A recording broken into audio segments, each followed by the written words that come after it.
Friends, good morning అందరికీ. ఈరోజు speciality వచ్చేసి పెద్ద అయితే ఏం లేవు. కాకపోతే నా ఫేవరెట్ విరుష్క అంటే మీకు కొత్తగా ఉండి ఉంటుంది. విరాట్ కోహ్లీ ప్లస్ అనుష్క శర్మ గారు అనమాట. విరాట్ కోహ్లీ గారిది బర్త్డే మనకి తెలిసిందే. ఆయన నాకైతే తెలిసినంత వరకు అండర్-19 నుంచి వచ్చాడు.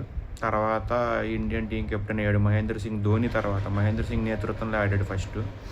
తర్వాత ఇండియా కెప్టెన్ కూడా వ్యవహరించాడు. తర్వాత రోహిత్ శర్మ పెద్ద ఏమీ నాకు నచ్చడు. అందుకాక నేనేమన్నా ఇమిటేట్ చేయట్లేదు. పెద్ద అతని కెప్టెన్స్ కూడా నాకేం పెద్ద నచ్చదు. కానీ విరాట్ కోహ్లీ ప్రతి దాంట్లో గెలవాలి, ప్రతి దాంట్లో ఆడాలని తపన మాత్రం నాకైతే ఇప్పుడు గుర్తుంటుంది. కానీ అతను ఫేమస్ అయింది కూడా అంతేనమాట. అతను వచ్చేసి ఢిల్లీ బాయ్. ఢిల్లీ నుంచి పుట్టాడు అనమాట. 5th November 1988లో పుట్టారు. అంటే ఇప్పుడు 37 కంప్లీట్ అయ్యి 38 వచ్చారనమాట. సో ఆయన 38 వచ్చినా సరే ఇంకా ఫామ్ని కంటిన్యూ చేస్తూనే ఉన్నారు కొన్ని మ్యాచెస్లో. ఇప్పుడైతే ఎక్కువ మ్యాచెస్ ఆడతలేదు కానీ వేరే వాళ్ళకి ఛాన్సెస్ ఇస్తున్నారు. కానీ ఇంతకుముందు ఒక 2020 ముందు వెళ్ళిపోతే, లేదంటే 2022 కంటే అట్లా తీసుకుంటే ఈ 3 years పోనీ వదిలేయండి. అప్పుడు వరకు అసలు ఆయన బ్యాటింగ్ దిగాడంటే ప్రత్యర్థుల గుండెలో పరుగులు అనమాట. ఎందుకంటే ఆ బ్యాట్ స్పీడ్ చూసుకోవచ్చు, ఆ స్ట్రైక్ రేట్ చూసుకోవచ్చు. మామూలుగా ఫస్ట్ స్లోగా ఆడినా ఒకవేళ టార్గెట్ ఎక్కువ ఉండి, తర్వాత అయితే ఓవర్ కొట్టుడు కొట్టేవాడు. అసలు అది కొట్టుడు మామూలు కొట్టుడు కాదు.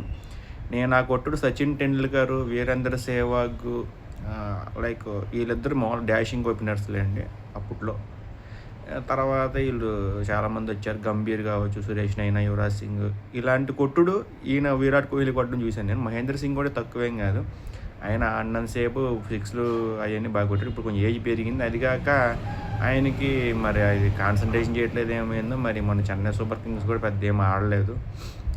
ముందు చెన్నై సూపర్ కింగ్స్ ఫస్ట్లో 2008, 2009 టైంలో అసలు భలే ఉండేది.